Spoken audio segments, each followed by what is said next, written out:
Well, look at that. Superbike Genius is back in town, and he's got a bike behind him.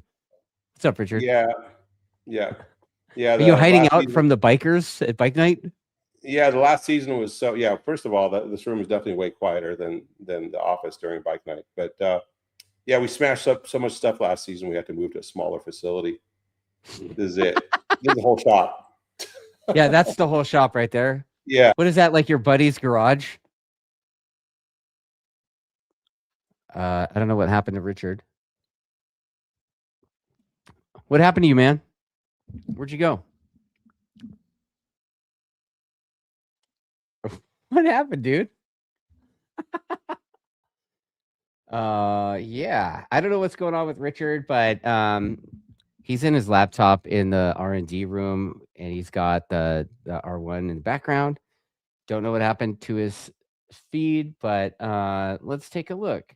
Let me text him, like, dude, Taco Bell internet or what, bro? So let's take a look. I'm gonna text him right now. Where'd you go? Yeah, go. I don't know where he went. So I think I'm gonna kick him out of the studio and then have him rejoin. Yeah, disconnect. Kick from the studio. Sorry, bro. Yeah, so Richard, we're going to talk about the recent testing, and man, we had all kinds of shit pulled up. So hopefully he jumps back in and we can start talking about it. But basically, like, the team's been to COTA. I mean, there was a bunch of drama with that. Moto America saved the day. There's all kinds of stuff going on there. So I'm hoping that he jumps back in, and because, man, it was, dude, I'm like, jump back in, dude. So yeah, they've done a bunch of testing, but we've spent a bunch of time testing at the Podium Club as well. And those guys have been supportive of the team. Big John over there, the manager, and the owner of the place, Danny. They're like very cool with the race team doing what they need to do and supporting the program in a big way. And basically they wrapped up those Podium Club tests, and they did that last test last week. So I think we're supposed to talk about what happened at the COTA test. We're supposed to talk about Daytona and a bunch of other stuff. Richard has a bunch of stuff lined up that he wants to talk about, as far as like sharing some really nerdy stuff with regards to the Pirelli software, as well as oh yeah, I just got a text. Richard will be back in a second. His laptop just crashed on him while he was trying to run the Pirelli software, I think. So it must be in the R&D room for whatever reason. So he'll be on shortly. The other thing is we're going to talk about Marshall's coming back. Darren Marshall was the he's the data guy, and he's been out with some health problems. So he came back to the team at the COTA test for the first time this year. And so yeah, it's good stuff. And then he also wanted to share a little bit of stuff about the Moto Spec software used and the R9, and what's happened at Daytona, and kind of the difference between the swing arms that those things were using. I guess in Moto America right now, they've kind of gone back to the stock swing arm, so they're not using the tracer swing arm anymore. That's a little bit longer. And some of the riders are having a little bit of problem with that, maybe, or getting comfortable with it. So Richard's going to talk about that in the MotoSpec software once he rejoins the podcast. Right now, I'm going to take a look at some of the comments right now. I'll kind of get. Oh, look at that! Richard's kind of jumping back in. All right, let's see. Okay, Richard. We're back. Just kind of filling space while I'm waiting on you. So you're back. You're good. You should have ran your little silly commercial. Oh shit! I should have ran the commercial while you were out. You hear me okay? I can hear you fine, bro. Nothing like a $1 jillion gaming laptop crashing when you load up a couple of items. Well, it's because you've clearly downloaded too much porn. That's right. Not on this thing. No. Maybe on other stuff. Oh, okay. Yeah. All right. No, I use this thing for. So we're in the proto room. So I use this thing for 3D scanning, like big models. Like I can Yeah. scan Dude, horsepower to be able to do. your laptop and this. Are we still good or no? You're like kind of choppy, Am like I a really? Taco Bell internet situation. Well, we have a really good internet here. It's Yeah, I really don't weird. know. Yeah. I'm using Chrome. Is that a problem? Nope. Huh. It's really strange. Yeah. Am I okay right now? Yeah, you're fine right now, bro. So let's talk about the last test, dude. Which one? COTA? Well, I mean, we haven't talked about that Podium Club test. There's not really a lot to talk about on that one, other than No. It was the conditions were kind of crappy. It was pretty windy, and it was the track was a bit, it got pretty windy for a little bit. So we didn't really get a good couple days in, and then we didn't really have any tires that match the track for the conditions. Right. So we didn't have any of the new Dunlops, which turned out to be pretty fantastic. But we can talk about that when we talk about the COTA test. Yeah. So it was, less than pleasing. We didn't learn a whole lot. No. Tested my patience. Yeah.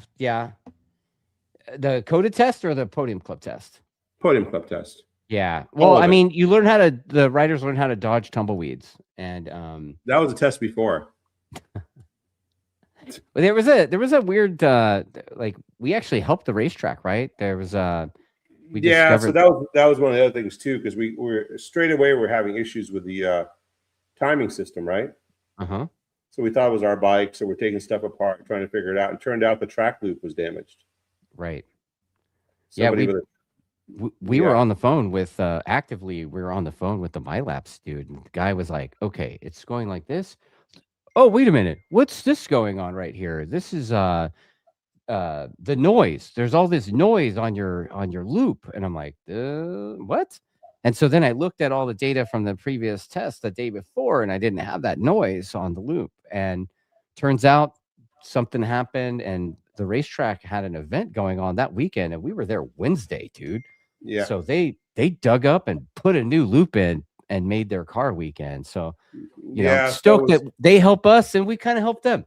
Yeah, the problem with these modern bikes and not having that track loop is we rely on the track loop.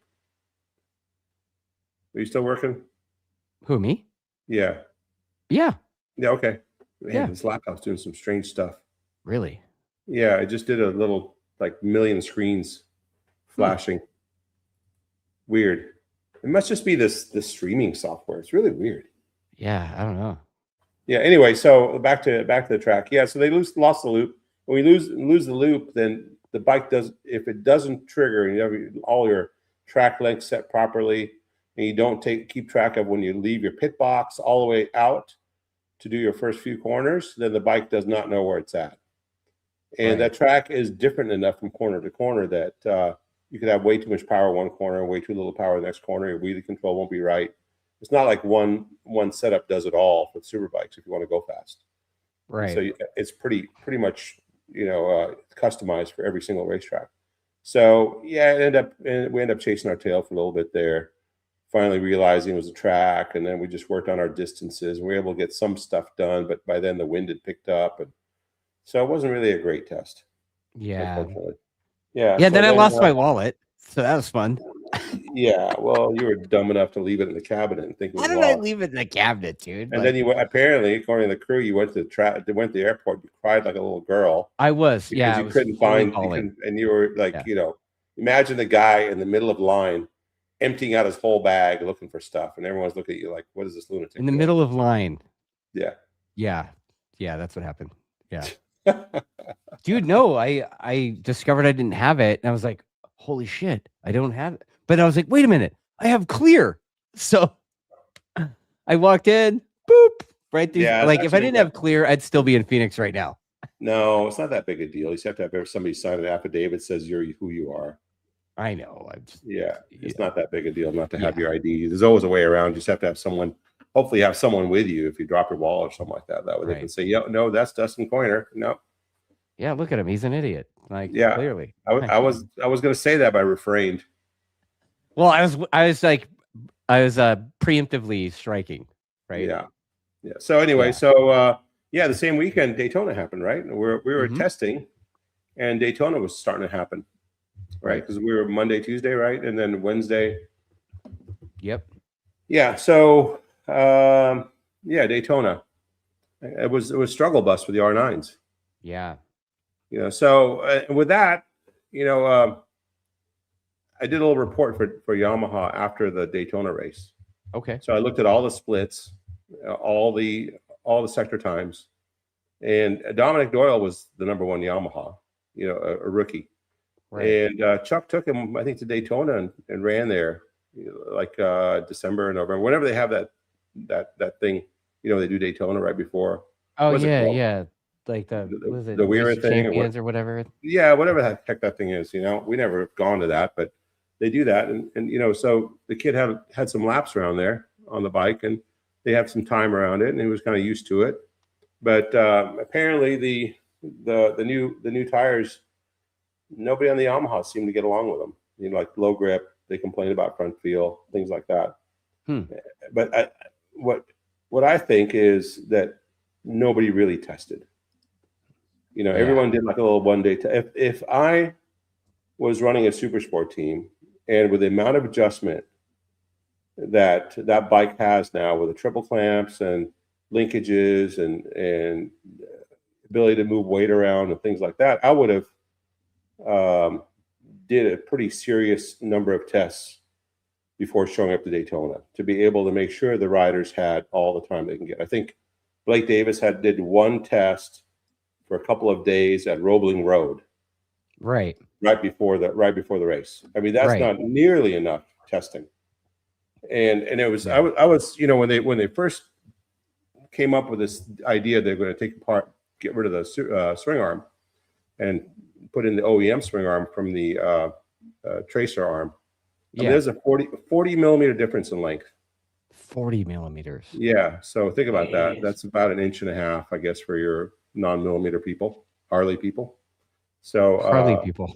Well, Harley's pretty metric nowadays too. But anyway, so it's 40 millimeters, a little over 1.5 inches. And that is a substantial amount to change. And when we did the Superbike a couple of years ago, and we went to a little bit longer swing arm, we spent a lot, like 2 whole tests, trying to get the drive off the corners. We end up with a different top out spring of the shock, a whole different shock assembly, a different linkage. And at the end, the theory worked. It was better. But at first, the riders wanted to give up and say, let's go back to what we had and things like that. So no, this makes sense physics wise. We're going to keep driving forward and push through this. It's the same thing when they. Uh-oh. Oh, shit. You coming back, dude?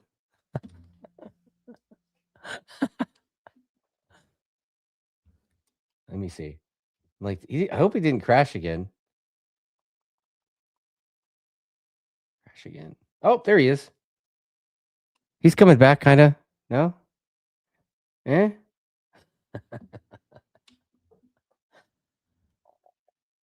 What? Oh, he got kicked off. Oh, man, that was interesting. That sucks. All right, well, I guess I'm going to play this Throttle Sauce commercial while I'm waiting for Richard to reboot his computer, man. So this is this new media project I'm working on with Ryan and Mark. And we're doing this like new modern motorbike media thing, and it's super fun. And so check it out. Throttle Sauce is taking what you love about motorcycle magazines and dragging it into the video age. Watch us ride, review, race, and create a little bit of mayhem. So if you're looking for a little bit of modern motorbike media, check us out at throttlesauce.com or on our YouTube channel at Throttle Sauce. Well, I'm still back, and Richard's not back yet. So I'm going to take a couple of minutes just to kind of wrap about that. So, Ryan and I, we've been working on some stuff quite a bit. We had a chat today about the Throttle Sauce action. I've got multiple videos in the timeline. Ryan's got multiple videos in the timeline. Actually, Ryan went out to CVMA last weekend and was like one of their broadcast announcers for that stream that they do out there, which is pretty cool.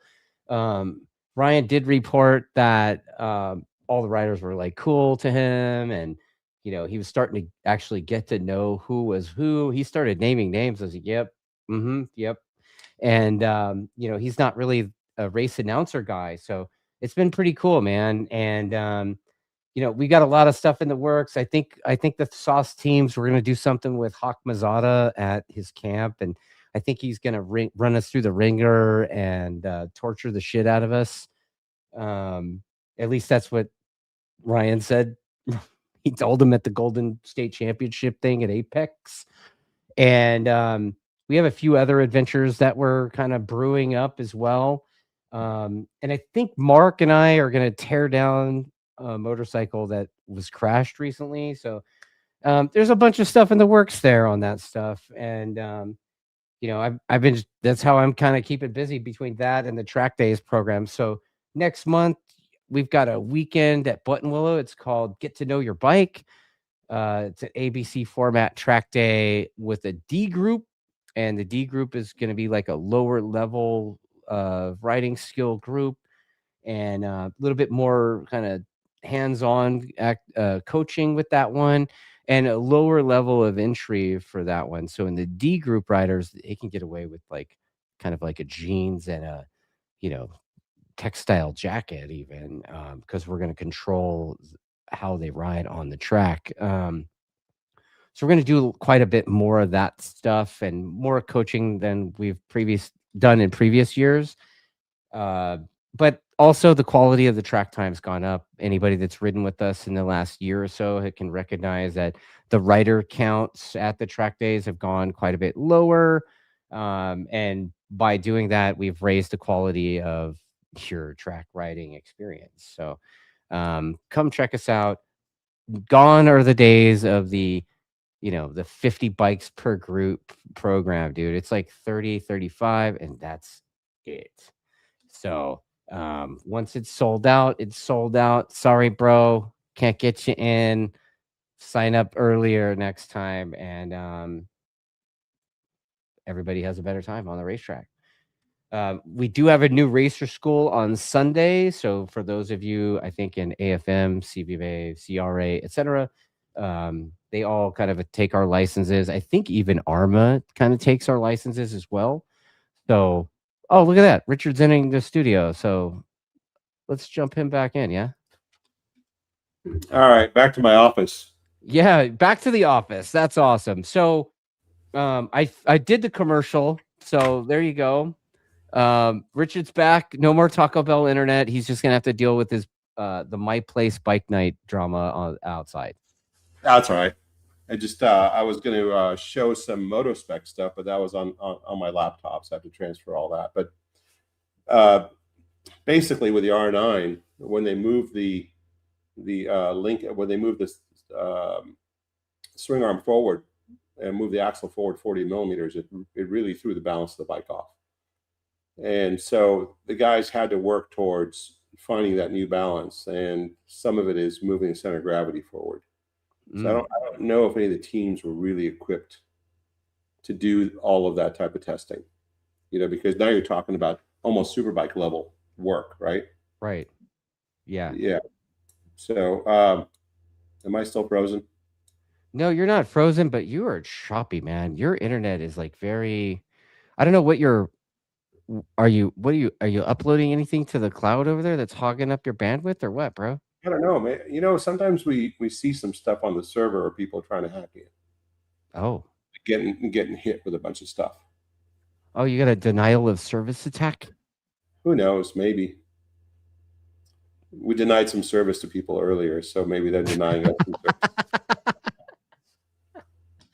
Yeah, I mean, you have every right to deny service. Yeah. So anyway, so back to the R9. I think that was the biggest problem with that. You still see me or no? I can see you fine. So, yeah. Okay. So if you were to go back and look at, like we looked at Dominic Doyle's splits and compared it to Heron's fastest laps of the race and fastest splits to Dominic Doyle's fastest splits, he was actually 0.1 up in one of the splits on the banking, and he was 0.1 back on a second split in the banking. Anybody can go up and look at this information. It's on Motor America's website. but he was like a Right. second slower in the infield. Really? So yeah, so the first split's mainly the infield, and then the next two are banking. So you Okay. have the first banking where you enter, go around, go over to the chicane there, and then get back on the second banking, come around, and then when you get past start finish, you start getting into, get on the brakes, you get into the first split. So it's Right. all entering the infield and exiting the infield is the first split. And it's about 50 some odd seconds, and it's Right. double the distance, double the time of the next two splits. So a lot of people don't understand it. They say, "Oh, Daytona, it's all about the banking." It's not, because the infield is as long time-wise as the banking. Yeah. So I think a lot of teams went in there with, "Oh, we're good. The bike was good last year," and maybe a little bit too much confidence. Didn't Yeah. test enough with a gigantic change. Like the Ducati was basically the same motorcycle, right? Right. And Yeah.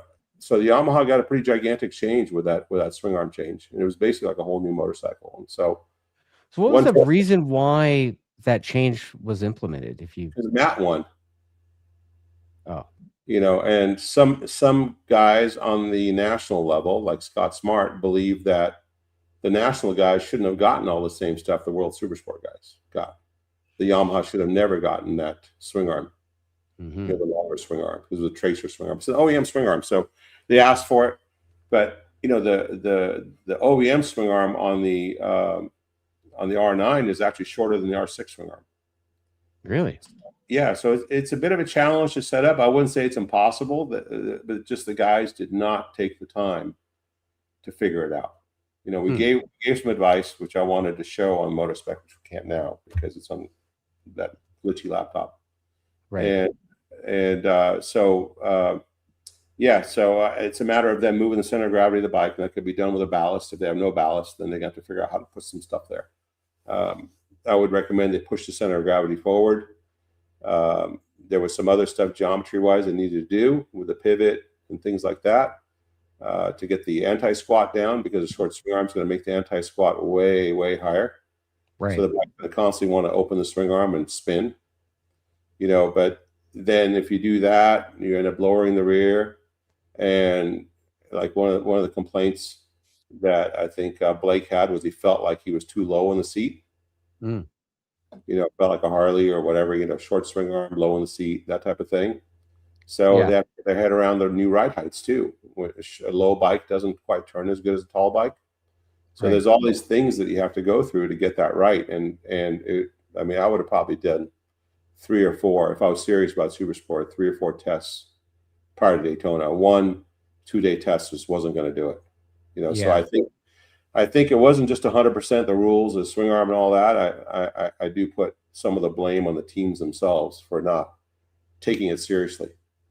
Well, I mean, I've been watching and been part of this team for several years now, and you said if it was you on Supersport, but you're the guy that tests all the time. Like you're one of the few guys that brings your team out to test a lot in the off season when some of the teams don't test at all. Well, in Superbike, we do the development on our R1s. So the Pirellis and the tracks are so different in Europe that the information doesn't really carry over. Right. So we do a lot of our own. We blaze our own path a lot to make this bike as competitive as it is. Right. And some of it carries over and some of it doesn't. Some of the other teams, they just get turnkey motorcycles. They just buy them. They buy them from Alpha. They buy them from Ducati Corsa or whatever. Right? They don't have to build. And Yamaha Europe is got a big program, and they're quite impacted. The bandwidth isn't as great as people think. Right. So they have a program they have to run. They have the people working max hours, max everything. And so a lot of times they can't give the kind of support that you need, the customized support you need here to be super competitive. So we try not to be in their ear all the time. Let them do their program. So we do test a lot, and we do blaze our own path, and we've been pretty successful. I mean, I'd say we were 1 crash away last year from winning the championship. Right. So we won all of them but 2. And before us, Yamaha US won 8 or something or 9, right? All but 1 in 10 years or whatever, right? Right. So there's the Yamaha R1's won a lot of championships since its inception, and that's because they test, we test, quite a bit, and make sure that our drawbacks aren't so great. Like we compensate for them. If we don't have enough power, because then we try to make the chassis work better. Right. Yeah, it's like because of that, we were talking about it, and maybe I'm skipping ahead or whatever, but we were talking about how because of the things that you're doing, like your bike has to kind of be ridden super aggressively, right? We do things the chassis that allow the bike to be ridden super aggressively. Oh, okay. So early on, it was one of those things where guys would go, oh yeah, easy in, fast out. Let's make sure we don't overload the front tire and all that stuff. Right. Well, we can move the load on the front tire. We have all the technology. We can change the steering head angle. We can change the bias of the bike. A Superbike, you can move weight all around. You're light enough. You can change where the mass of the bike is. You can change the fuel tank and the location of the fuel. You can change how the rider sits on the bike. You can change a lot of stuff on it. You can change the handlebar position. You can change peg position. You can change all kinds of things. Right. So you shouldn't be boxed in and go, well, this is what I have, so I guess we suck. And I think some of the things that happened at Daytona was there was a lot of complaining. Oh, we have a short swing arm. We got screwed. They're picking on us. I got some people were saying that to me, like, oh man, we can't figure out how to work the swing arm. Like, well, I mean, let's back up, right? So everyone knew about the swing arm back in November. I think it was November. When did Hayes and Kornbaugh ride that thing at Chuckwalla and magically determined that it was the next best thing to sliced bread? When was that? November, October? Sure. I mean, yeah, something end of the like year. That. It was after the season ended. Yeah. So I think we might have just came back from World Superbike. Right. So, they went to Chuckwalla, which fun track if you want to be in two gears and roll around leaned over. But as far as, accelerating and braking and doing all those things was required from a pro level series or pro level ride, a pro level bike, it's not the place to test at. Super fun track, but it's not the place you want to go test. So, they go test there and they determine, oh, this thing's great. We're not giving up a thing. It's actually better in some areas. Oh, it's fun. Man, this is going to be a struggle bus. I see these numbers on the in Motospec. These guys really better start working on it. And I didn't hear about anybody going out and actually trying anything until maybe a week or two before Daytona. I mean, there was that Roebling test right before Daytona. In February. I'm not sure how much more they tested, but they basically had pretty talented rider. But first time on the R9, right? Was he on Suzuki last year? Which rider? The guy who's he's South American, I think, and I think he resides in Florida. What the hell's his name? You're talking about Gerardo? Gerardo, yeah. I think Gerardo kind of filled in for Nissani a couple times last year, and Nissani was on the R9. So yeah. But I mean, Gerardo, I think rode something else last year, didn't he? Mm-mm. I thought he was on a Suzuki. I thought he rode a couple times, maybe on a private bike, and he was like up front racing with those guys. Yeah, that was the year before. The year before, okay, yeah, that's right. So, what I'm getting at is, he seems like a pretty competitive rider. Yeah. But I think he needs to get his head around this motorcycle as well. So I think what's happened is in Supersport in the past, you end up with they were all 600s, let's say. Yeah. And you end up with one package, and that package was the package, and you didn't have anything but raise the forks, lower the rear, change springs, away you go. Right. And so a lot of it relied on the rider. Yeah. But now we have triple clamps, steering head brake, linkages, pivot adjustments, if you can make that work. All that stuff is legal. It's all baby Superbike. It's a baby Superbike. And with that, you have to put in the time. You're not going to just snap your fingers and go, yeah, that's the perfect setup, and the rider's going to hop on it and go. That's not the way it works. The sweet numbers. You just put the sweet numbers in. It does not work like that, especially when you make a radical change. Yeah. I think what happened was there was a little bit of overconfidence with Matt winning everything last year. Not winning everything. It came down to the last race, right? Yeah, it did. You know, so he outsmarted PJ. He won the championship, and then there was the punishment to be dealt by winning the championship. Right. You know, and being up front a lot. So he was the odds-on favorite, and no series likes odds-on favorites of bikes that run away with anything. Well, the bike didn't run away with anything though, because like I know, but like, why do you that change? rider, We that rider we did all the don't with work. this shit in club racing. You know, it's like, do we set the rules for the bike, or do we set the rules for the one rider, or like, you know? Yeah, no, you know, you set the rules for the average of the bunch if you're trying to do a balancing thing. If the one rider is better, then that's the rider, right? So anyway, I think what happened was, I mean, from the outside looking in, they thought that we're going to go to Daytona and murder everyone because we're champions, or we're this, we're that. We won a lot of races, and it didn't happen. Right. And then so there was a lot of complaining, and oh my God, they're picking on us. The swing arm is wrong, blah, blah, blah. You know, so fast forward to COTA test, you know, so we make them another linkage, and it's a little bit better, you know. Right. But I think that these guys have to go out and try a lot harder and put their thinking caps on and work a lot harder to make that bike work. Now that basically they have a whole new motorcycle. And I think it's going to be difficult with the people they're racing against. Who are they racing against? They're racing against what's his name? South African kid. Mm-hmm. What the hell's his name again? Binder. Yeah, Binder. Yeah, I mean, he looked pretty damn good at Daytona, right? Right. Yeah. You know, then you have Heron. Yep. And then Heron's a Superbike champ. Yep.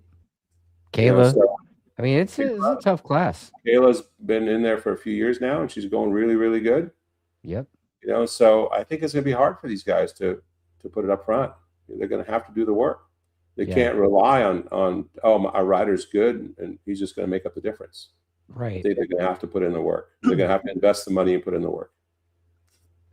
I don't. Yeah, think, there's people in the comments saying that you're super into baggers, and you know they're putting in a lot of work. Super into what? The baggers. Everybody's saying you're super into baggers. I'm super into baggers. Yeah. Yep. Whatever. Yep. Yeah. I mean, it's a different class. I think they've gotten a lot better than they were. Yeah. And especially at Daytona, I mean, they sound pretty cool when they come by. Oh, they absolutely. It's not my cup of tea, but it is a different kind of racing. I mean, just like super motard and motocross and all this other stuff. To me, it's just different. You know, they've got Daytona's different too. I mean, you got guys that, you know, you got like Gus Rodeo goes out, privateer super sport bike, and privateer hooligan pile, and he's like competitive. You know, Gus Rodeo is pretty competitive, dude. So that dude makes the whole season. He might hurt some feelings too, right? Mm-hmm. And you know, they take their program seriously. Those rodeo dudes, they don't fuck around, right? So I don't know. We'll have to see. You know? Yeah. So anyway, then COTA. I mean, we get to COTA, right? And we had an adventure getting there. Sometimes the road trips across the country for you guys can be an adventure. Yeah, so I help Walker drive there. It's close enough, you know. So we're driving along and get past, you know, Walker does the first stint, and then my turn, do the graveyard shift, you know. I don't mind. And so we're driving along, and all of a sudden the def gauge goes to E. And the def light comes on and says, "Oh, you're going to be derated in this many hours." Derated? Derated means that slow down. Oh. You know, take power away. Oh. And if anybody knows about diesel trucks and these semis, they have so much stuff on them now with the emissions, electronics. And what happens is the manufacturers want to just punish you if you're cheating. So they you go to limp mode. I guess at one point people were putting water in the def tank instead of def fuel because they get away with it. Now they have fancy sensors that measure the quality and the level and stuff. So if it kicks it, goes into derate, the thing just starts counting the clock. And so we stop. We're like, man, how do we get this thing off this derate? because if you get to a certain amount of D rate, you get to 5 miles an hour, won't go any faster. Oh. So we're going through AI in the middle of Texas, trying to figure out what's the best way to get this thing to keep going. You know, take out this fuse, that fuse. You know, we have a code reader which doesn't clear it, and then the gauge comes up and it's all good, and the gauge goes 0 and it's no good, and the gauge. So it took it forever to get there. We're like, all right, we can still make this test. You know, we get to the truck wash in San Antonio, and boom, it goes to 5 miles an hour. It took an hour and some change, 5 miles an hour, to get to the Kenworth dealer, which wasn't open. That's a lot, dude. Yeah, but it was cool though, because Motor America came down. You know, we told them we're going to be late, and the test had already started, and we were stuck there in San Antonio. It's about an hour and a half away from in the truck, an hour and 15 minutes from the track. So they sent a truck down and picked up the trailer and shot us back up there. So we were able to get back there and make it in about, you know, with one session left, basically. So we did the last session, yeah, which was good because we were able to do a session, look at, you know, make sure our bike was working okay, and then sleep on it and get ready for the next day. So you guys get done what you needed to get done at COTA for the second day? Yeah, I think I mean, Bobby went the fastest he's ever gone. He did a 7.4. No shit. You know, I think that yeah, which was pretty good. That was as fast as I think last year. Jay did a 7.3 on a qualifier. Right. So 7.4 on a Q tire was pretty good, and he was able to do a number of 7s. So did I say Q tire? I mean 7s on a race tire. Okay.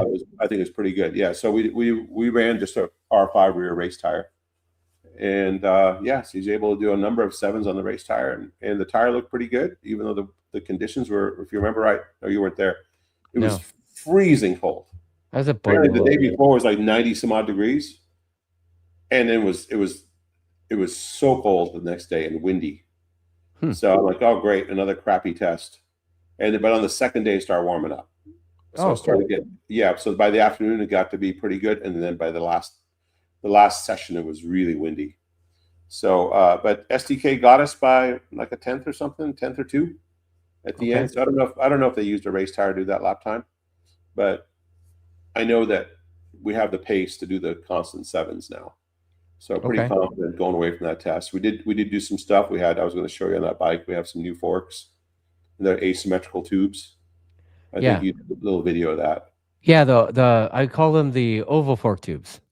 Yeah, so they're rigid in a certain direction. You're supposed to put them in. I guess if the guys get them screwed up, they probably work awful, you know. But they're rigid in the braking direction and a little more flexy in the side direction. We're going to do that. We're going to test the softer outer tubes, but they're not ready yet. They didn't show up. So maybe we'll give it a go in one of the sessions in Atlanta. Okay. And, just to see which ones we like the best, and then settle on those. So we made some improvements, and most improvements was in the braking zone. And Don had a new front tire. They brought an R4 and R6. We spent quite a bit of time in the R6 because it was pretty cold. Yeah. And then, you know, the guys come by, the Dunlop guys come by, and they go, yeah, you know, most of the guys are running R4s. So we popped on the R4s, and yeah, it was pretty good. I mean, it was, I sent Tony a little note. It says, hey, big props on the braking stability and good grip turning. Like, you know, last year was always the feeling that the front was going to fold. You couldn't put as much brake pressure on it as you would have liked. Right. And so it was always that sensation of we're at the edge of the front tire. And this tire seemed to give us quite a bit more. As a matter of fact, I mean, I could probably, if we don't crash ourselves out again, I can show you some data of where we made up time between the fastest lap of the race last year and then on race tires at this test.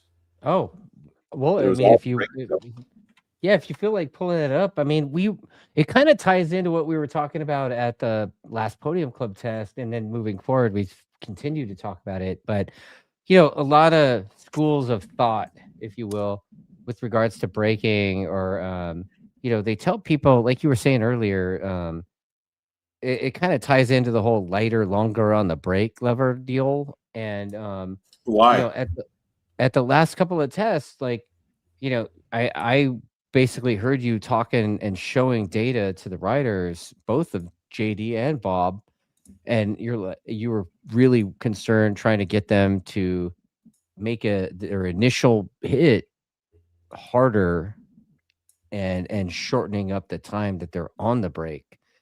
So like, Yeah, I don't get that lighter, longer, whatever they're talking about. You know, because you have a certain amount of grip in the tire. Right. Why Right. not use it from the get-go and maximize it? Like straight up and down, Straight up and down, as deep as you and then can trail go, off. and then Okay. trail off. I mean, that's what all the top riders do. Yeah. So, I mean, if you're in a club race at Chuck Waller or wherever, you know, then you could real and keep it. But of course, that's different in every single corner, right? Some corners you want to carry momentum, and you're already leaned over, and so the tire's already trying to turn. So you can't apply a bunch of just smash the brakes in when the bike's trying to turn at the same time. Right. But if you're coming off the back straight of COTA, you're going to go down, you know, from 6th to 1st. Right. And you want to do it in a short amount of time at the end. Right. You're not going to just ramp into it all the way. Bing, bing, bing. All the top guys will just go right by you. Yeah. You know, it's not going to happen. Yeah. Yeah. So it's interesting. You know, we'll see. I mean, like I said, a lot of the schools have thought about the lighter, longer thing. And, you know, when you're working with new riders and things, you know, a lot of times they'll stab the brake lever and then the bike does bad shit. So they have them pick up brake pressure a little bit sooner and carry that pressure longer into the corner before as they trail off. But they're like, this is Bobby used to do that when he first. Bobby used to do that when he first joined us. Oh yeah. And he was giving up quite a bit of time in that initial braking zone. And so what was happening is he was taking a lot of risk trying to hook the corner while slowing down. So you're asking so much from the front tire to do two things when you could have gotten your pace going in and then started release as you're trying to get the bike to hook the corner. Okay. You know, so you can release some of the slowdown energy off it, get some of your slowing down done before you start turning. Okay. You know, and then of course, you know, the guys in MotoGP have so much grip that they can do both, and the bikes are lighter, so they can do more of both. Yeah. But in the Superbike, you know, it's a heavier motorcycle. Yeah. The tire only has so much grip it can offer. So you want to try to get all you need to keep you basically the straightaways are your drag strip. You want to slow down as quick as possible at the end of the straightaway. Right. So extend the time full gas on the long straightaway. You want to be full gas. Shorten up that window of braking. Yes, but still get to that entry speed, right? So that's the trick. And that's where the top guys do all their best work, right? Right. Yeah, if you see, I mean, you look at any of those World Superbike MotoGP races, where are a lot of passes happening? On the brakes. On the brakes or in transition, right? Yep. Yeah, so it's always on the brakes. You know, I noticed both of the riders too, both Bob and JD are doing the leg dangle thing now. Well, that's is that something you're working on? I've been trying to encourage that. I remember when Bobby first started working with us, I said, you know, have you been working on your riding style? Are you trying to get that leg out? Are you trying to put that elbow down? He goes, I'm American. I don't ride like those Euro guys. I said, okay, you will. Okay. Yeah. So anyway. Well, JD's doing it too, man. You know, I mean, I've watched in a bunch of the corners at Podium Club, both directions, and you know, they're leg dangling. I think JD's getting off the bike a little bit more than Bob is, but they're both getting it in there. I think Bob's more aggressive with the bike. You know, he's had time on it more than JD has, but they're both getting into the electronics and making it mark at them or whatever. But they're both, looks like they're both trying to do stuff more modern stuff, you know, World Superbike looking. Just That's what what it the looks bike like likes. anyway. That's What? what the bike likes. That's what the bike likes. Yeah. Yeah. So anyway, right now I'm just trying to work on trying to find this file. Okay. Yeah. Yeah. I wonder what happened to your laptop, dude. Like the thing crashed on you a couple times. Yeah, I don't know. I don't know what's going on with that thing. It might be I was using on, I don't know. I don't want to get into technical mumbo jumbo, but I was using on Wi-Fi and then I plugged it into Ethernet. So I think that something's getting crazy with the IP address. Okay. Yeah. Yeah. Yeah. If you only knew an IT guy. Yeah. And we have 2 servers, right? So Right. then there's that with them fighting for DHCP and all this stuff. Yep. IT guy shit.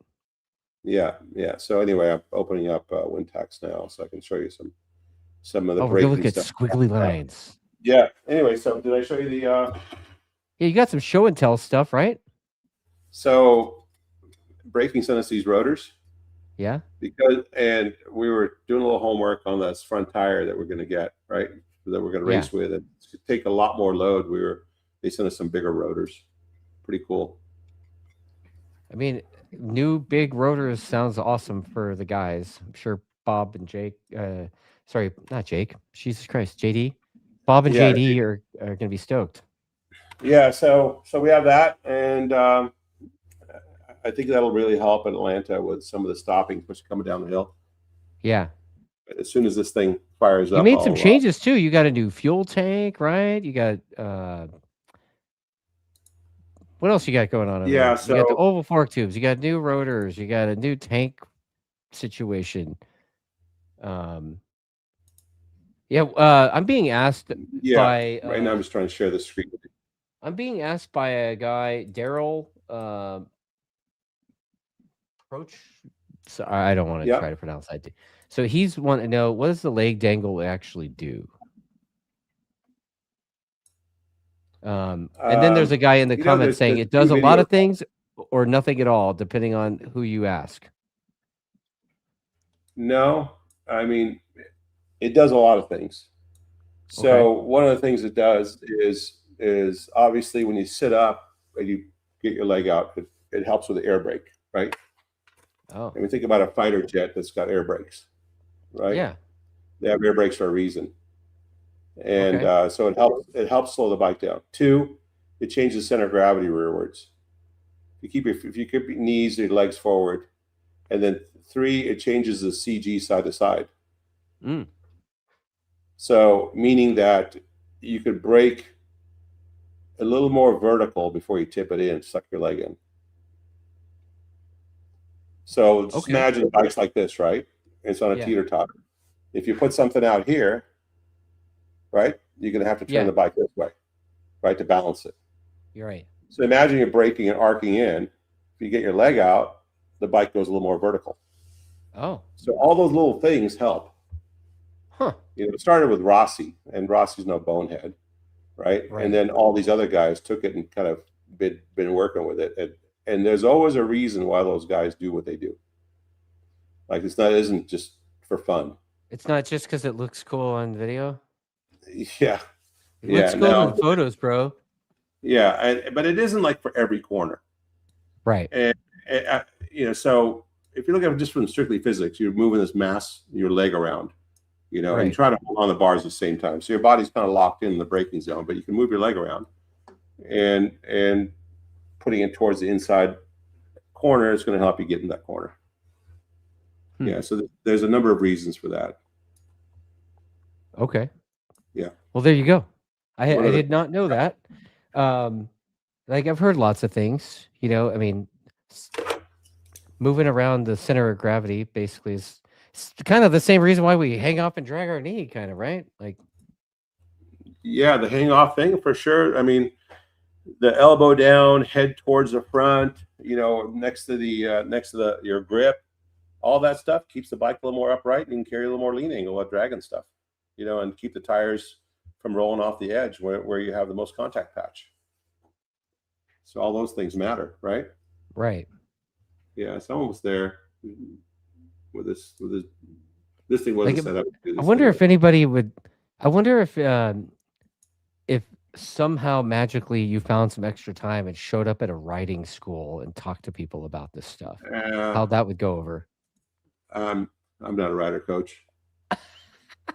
Yes, you are, man. I got news for you. No. Yes, you are. But you're a coach for like 1 or 2 dudes at a time. Like, Yeah, it's the ones that annoying. ride for you. Like, that's It's who you're enough. It's coaching. annoying enough to try to teach these guys how to do something to make the bike go around the corner faster than, and how stuck It's they are. not in their annoying way. to me as an outsider because I get to see the way you speak to them, and I get to see their reactions to you speaking to them. Yeah, I mean, I got them kind of cornered, right? So they have to ride our motorcycle, and they have to deal with these. So it, Oh, you know, so they're kind of stuck. yeah. Yeah. I'm almost Yeah, there. It's almost there. Okay.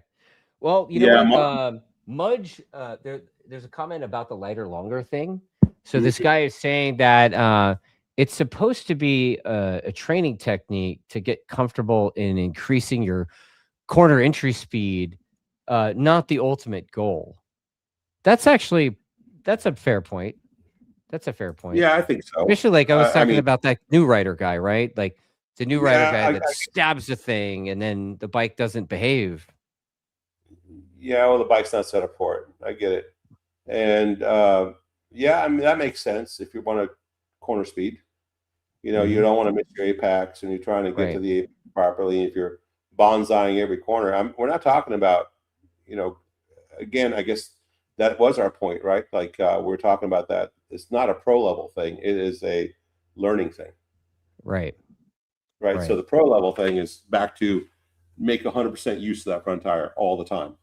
Yeah. Whether it's cornering or it's cornering or if it's braking, you got to use that front tire 100% all the time. Yeah. It also goes back to like you're not saying it. You're not saying the lighter, longer shit's everywhere. It's like where it's needed, right? With like at the end of the back straightaway at COTA, or I don't know, turn 1 at Willow, right? Oh, it's Maybe big not Willow? necessarily turn 1 at Willow, but Yeah, I mean, yeah, there's still a lot of turn guys 1 that, at Podium Club. You know, 6th gear down to first, bing, bing, bing. You know, I mean, yeah, rear it's tire not off like the ground. you're not going to break like that for the yeses. No, it's true. Yeah. It's there. So I just want to show our point, what we're talking about. I can share the screen. So we have the laptop. Oh, and that Daryl guy says you're the first person that's explained it in a way that makes sense. So thanks. Oh, okay. Yeah, thanks for watching, Daryl. Appreciate you, man. Yeah, you're welcome. Almost there. This thing is just... Dude, your wind tax is like sus. We're going to look at squiggly lines, people. I don't know what's going on. There's something weird with our server. This is like not the first time. No? It worked okay last time, right? Yeah. Okay, so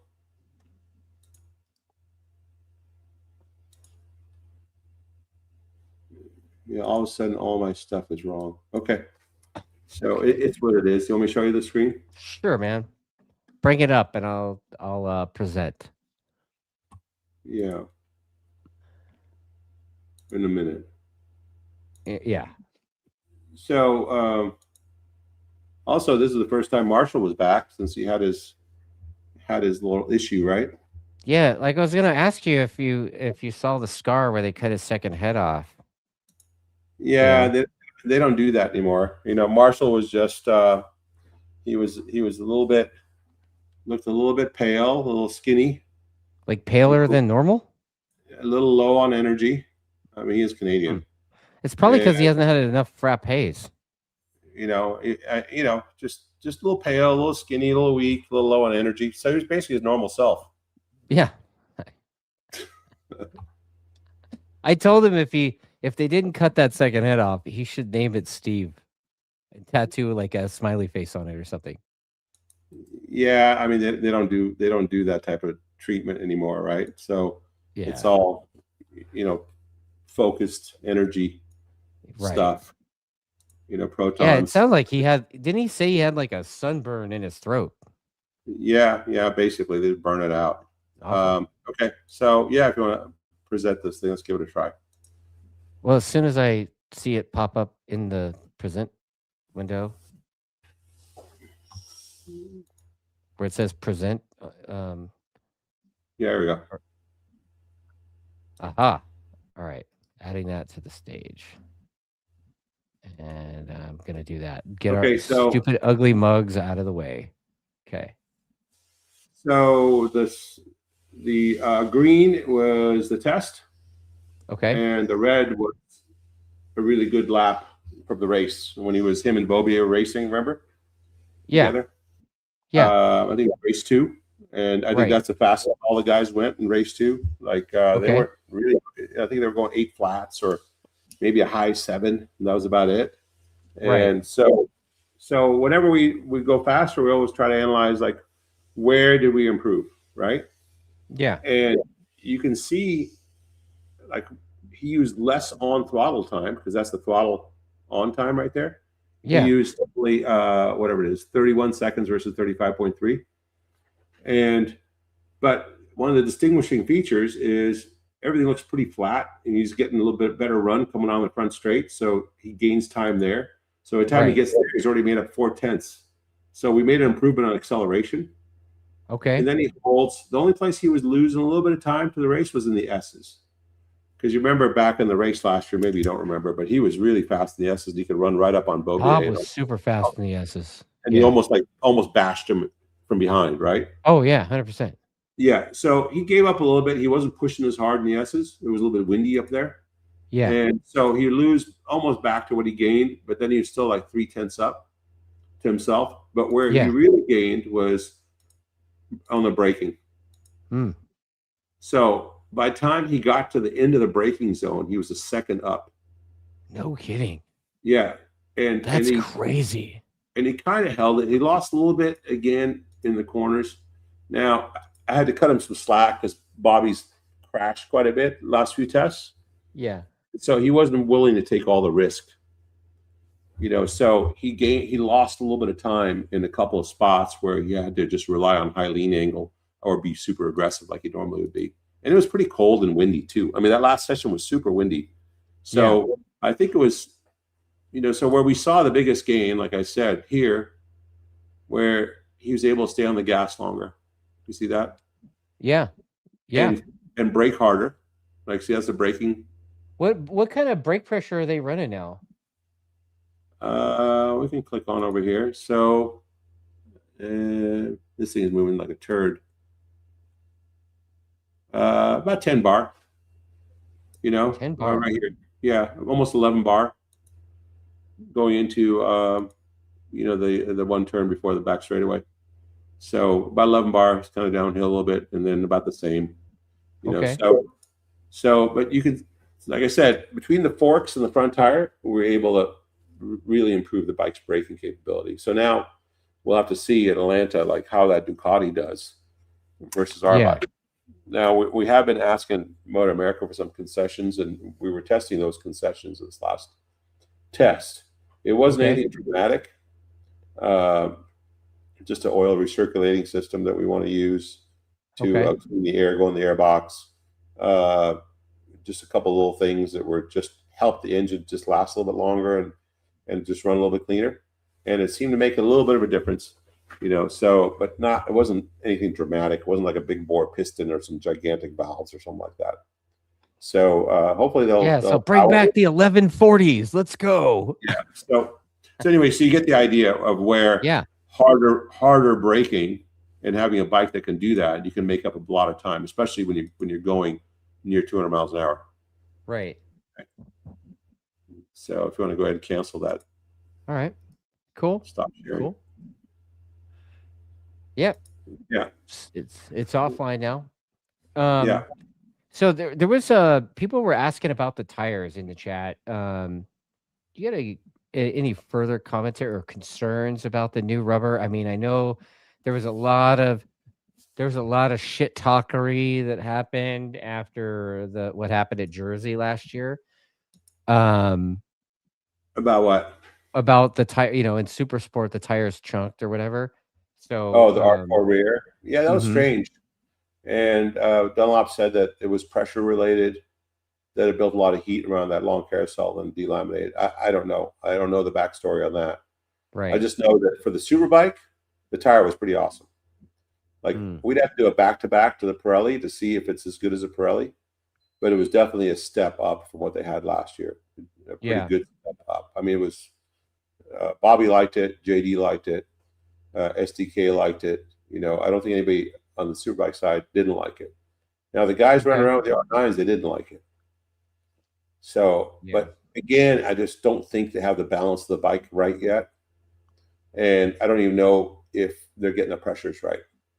Okay. Because we monitor the TPMS all the time, and we always have a target point that we want to shoot for. So typically, I mean, anybody with a TPMS sensor will see this. You warm your tire up, and you roll out for your first flyer, and the tire will cool off. And when the tire cools off on that first flyer, it'll take it a bunch of laps to come up. So the trick is, if you're a pro rider, is go out and hammer that first lap. Don't let that tire cool off. And if you are going to be the kind of rider that lets that tire cool off, then you need to set your pressures such that it'll cool off into the right range. I'm not going to go over And where you've tested and got data on all that, and you know how your riders ride, and so that's how you guys. That's why Fernando's so busy. Yeah, I mean, it keeps Fernando busy. So we have a guy that's all he does is just monitor the tire temperatures and pressures, and we actually change our pressures throughout the whole weekend. Yeah. You know, so if the track temperature comes up, we adjust. If the track temperature goes down, we adjust. And that gives the riders just the same type of confidence every time they do a lap. You know, so that's pretty important. And that's just, this isn't like some top secret stuff. Everybody in World Superbike does it. But the Pirelli is a little bit different, you know, the way we talked about this before. Right. They try both ends of that. Pirelli likes to be low on pressure.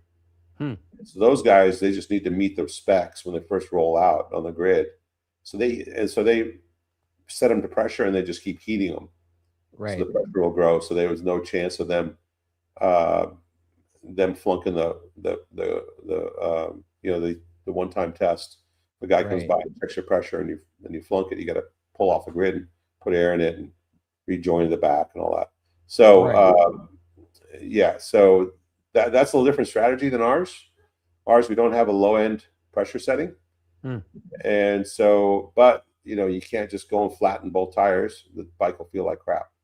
So Dunlop doesn't quite handle the pressures the way that Pirelli does. So it's a little different game with that. So it's just learning the tires. I think maybe the guys on the R9s aren't able to heat them up enough. You know, it's pretty chilly out there, so it might be that they're. But without TPMS, like Chuck didn't have TPMS in his bikes, Liberty Yamahas. Yeah. And so I was like, what were your pressures on the track? And we don't know yet. So he's working on that. I don't know where the track guys were their pressures and where they ended up on track. I know they struggled with it at Daytona, you know, with the pressures. And so I don't think they had the heating strategy. I think they had a different warmer company than what we use. Yeah. So I just don't think they had all the little parts of the Rubik's Cube all lined up. Okay. That deal. Yeah. I'm not really sure where Altus was with their pressures and temperatures. You know, they pretty much run their own show. But I mean, they would share the info if we asked. Okay. And we just need to, I think going forward, we just need to give a little more support to these guys, the nationals, as far as getting some information from the tire pressure temperature stuff, and see where they're at, and see if we can help them out a little bit with their super sport programs.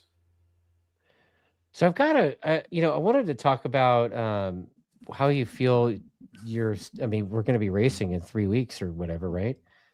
And how do you feel so far after going to a test and seeing some of the other competitors there? And then I have some questions that relate to that in the chat. Bearded Jixer, longtime viewer of the show, commenter, right? That dude's been commenting for years here. He's that Suzuki Bearded Jixer, right? He's the Suzuki guy. He has to ask a Suzuki question. And he was saying, like, why do you think the M4 boys haven't moved Tyler to the big bike instead of continuing to, recycle, so to speak, previous riders and stuff on their second bike? I don't know. That's a good question for Chris. Yeah. Yeah, I have no idea. I don't know what the politics is on that end. And Yeah. keep them in super sport. Maybe they want to win a championship first. I have no idea. And then Moto Prospector wants to. He asks why there are no teams running the Cowie 10. The Cowies? Mm-hmm. I don't know. Cowie sucks. I kind of knew that was going to be the answer. I kind of teed it up for you, but like, I don't know. Yeah. I mean, I can make a little V-shaped gesture and talk about how they don't want to come road racing. Mm-hmm. Like one of those. I don't know. It looks like a triangle upside down. Oh, yeah. Mm-hmm. Mm-hmm. Yeah. Good Yeah, times. I don't know. Yeah. I don't So, know. what do you think? I mean, you saw the other bikes. You saw, you saw the BMW with the SDK on it, right? No, I think SDK. I think he won his first race, Superbike race on that BMW. Mm-hmm. I think where our bike shines is race distance. Yeah. I know he was able to do some outright fast laps. So we'll have to see how he does on race distance. And of course, I mean, the dark horse is going to be Bobier on that Ducati. Yeah. Because we know what it did at Phillip Island. The whole top of the chart in World Superbike was Ducatis. Yeah. Yeah. And so Bobier. Well, at least Road Atlanta is super slow. Well, it's okay. It's bumpy, it's some of the stuff. Ducati doesn't have a frame. They have an engine for a frame. They do have some frame up at the front. So they're going to have to deal with a little bit of that, but it looks like they have a pretty competitive motorcycle, I mean, they always have been. So it'll definitely be a challenge and some work for us. They have a really, really good rider with, 6-time champion, right? And they have a really good motorcycle and they have a good crew. And so I think it's going to be a challenge, and we'll have to just work as hard as we can to stop that. And I know Bobby's been trying really hard. The only thing we can fall back on is it took Bobby 3 years to win that championship, and Bobby had to fall down to give it to him. Right. So I think that's the only thing I can think of, is that maybe it will take him a little bit, but I don't think it will. I think he's going to be fast straight away. Right. I mean, he was fast in the Beamer too. He just fell down a lot, Well, the Beamer was a different animal. It didn't always work properly at every racetrack. It had a mind of its own. I mean, I think the newest Beamer is probably better. So and I mean, you got a lot of capable guys. You got PJ on the Ducati. Yeah. You have Bobby on the Ducati. Even Peterson was not slow at COTA. I think it was the fastest he's gone. I don't think he did a 7, but he did some 8 flats or something. Did those guys, did you hear if they finally unlocked their stuff? Because I remember they were kind of talking about being unable to make strategy changes, so they were just working on setup, and they were going all up and down the setup. But I don't know, but what I saw at COTA, I would think they did, because the bike looked much faster at COTA than it did at Podium Club. Oh, well, cool. Yeah, I don't know. I don't have the inside info on that.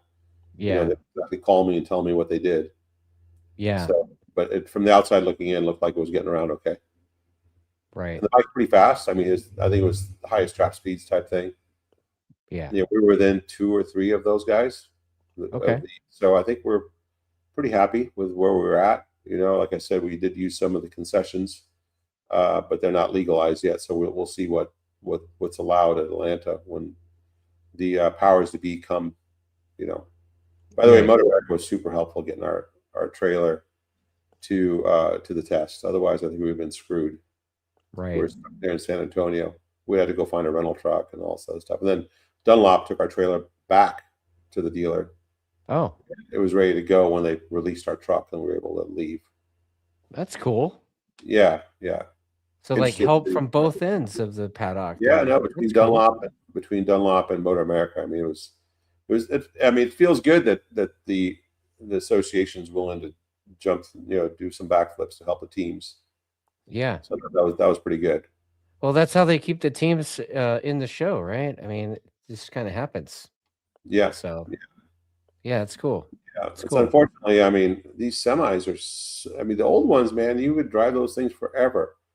But these newer ones anyway, they're so temperamental. Yeah. Stuck on I the side mean, of the road for no you reason. see them complaining about it on TikTok. But yeah. It's Yeah. not, they're not making it up. It's real. Yeah. Yeah. Well, I've got to let's go through some more comments. I got a guy asking if Crewman 37's doing the full season. Pretty much. I mean, I'm missing a couple rounds because track days conflicts, but yeah, pretty much, right? Bummer. So like, let's what's the over under on Darren Marshall choking me out? Well, I mean, that days, that sign that says days, how many days before I want to kill Dustin? Yeah. I think it's a 2 now, but it might go down back to 0. I think it's always a 0. I think it's like a Sharpie. Like, yeah, I think it's permanent marker. Yeah. And there's asking about COTA for MotoGP. I'm not going to COTA because I don't really travel with you guys. And then there's also the MotoGP stuff and how baggers are kind of going to join that program. What are your thoughts on baggers going to GP? Yeah, I mean, I let the MotoGP guys comment on that. I think one of the team owners talked about it. It wasn't so kind. Really? Yeah. Interesting. I mean, it's a sideshow. If they want to show, to me, it's like having a band, having stunt riders, having that type of stuff. People it's like the same. So you rank the bagger GPs thing as the same thing as like having Gary Rothwell?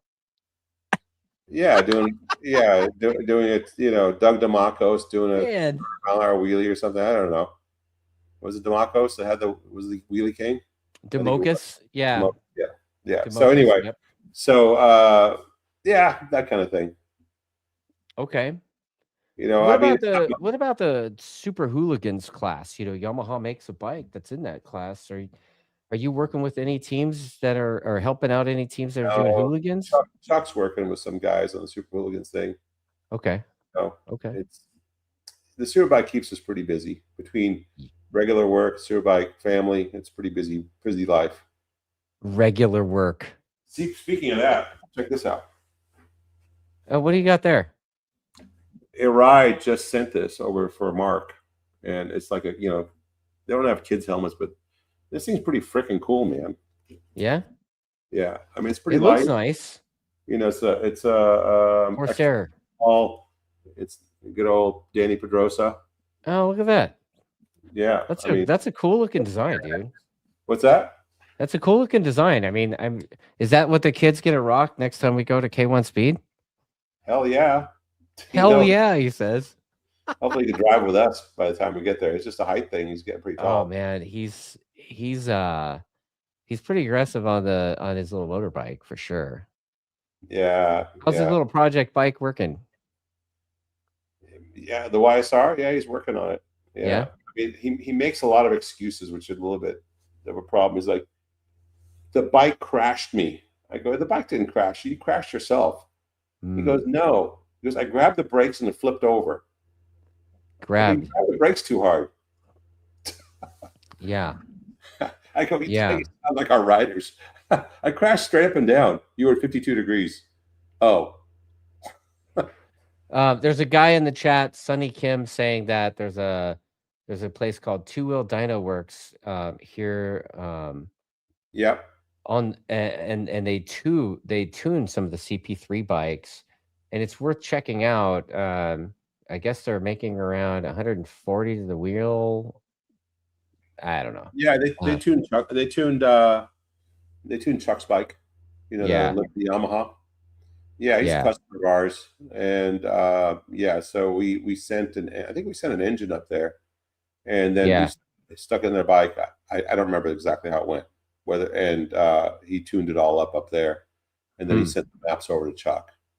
So Chuck's bike, I mean, same engines that Strack and Altus have, same exact thing, they're all spec engines. Right. And he was actually, if you look at the fastest laps of the race again, I know it's only one lap, but if you do one, you should be able to do more than one, whether it's in the Right. draft or whatever. You catch more than one draft. But his top speed was 2 or 3 miles an hour faster than Heron's. There you Again, go. on the Moto America website. Yeah.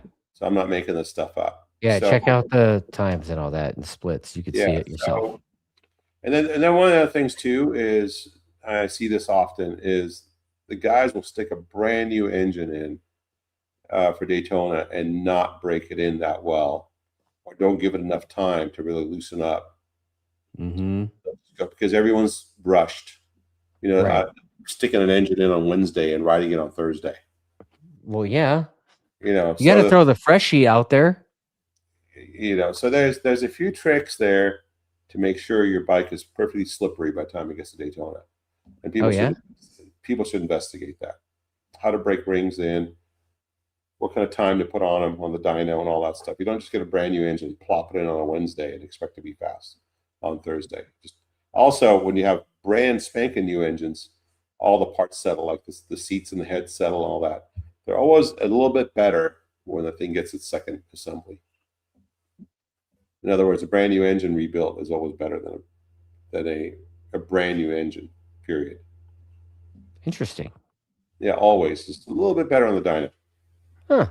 Look at that. Okay. Yeah. Freshie's better.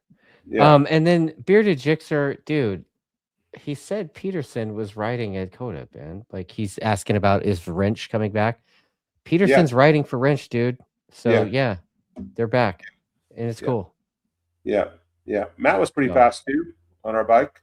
You know, they bought that one bike from us, and he did a 7, I think 7.7 and 7.9. He did a couple of them. Okay. You know, I think it's gonna be pretty competitive next year.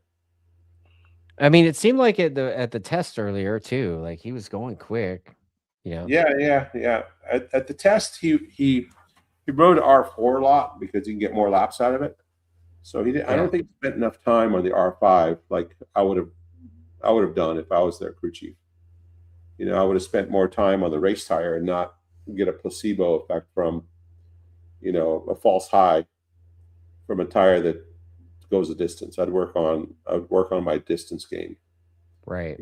You always do, because you've been setting up the bikes like this so the riders can come right out the jump and just, you know, like Jake Gagne used to do that, right? Like just go out and just murder, and he would just murder until the end, you know, and put like that's 10 seconds on everybody. Well, you saw last year, like Bobby was really strong at the end of the race. Yeah.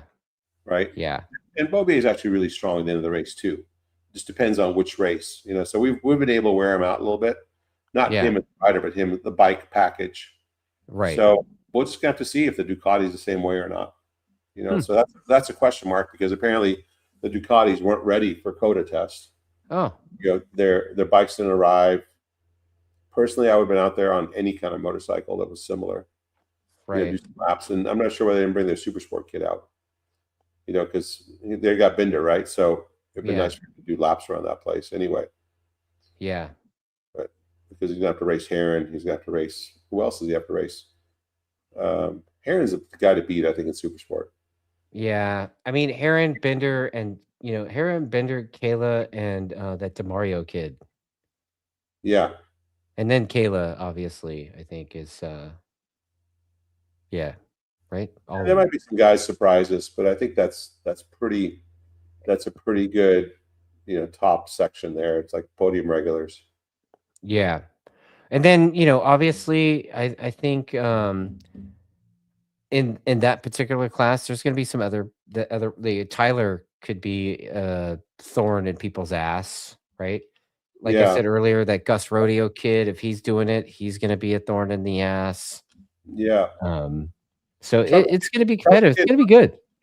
Chuck's kid might get there. I think Dom Doyle's, like, if things go well for him, like he definitely be the dark horse for sure. Yeah, he had some problems with feel on the front tire, I think, and then he fell down once. So I think that's a struggle for him. Just disappointed with the lap times. I think the R9 went like mid-high 14s. Right. And they were doing 12s last year in the race. Right. Yeah. That's a big gap to make up. But there were no Ducatis there to see. And Mm, you could say, oh, it was the tires, but we were doing 7s on the Superbike. right. That's way faster than last year. Yeah. So I think the tires were good.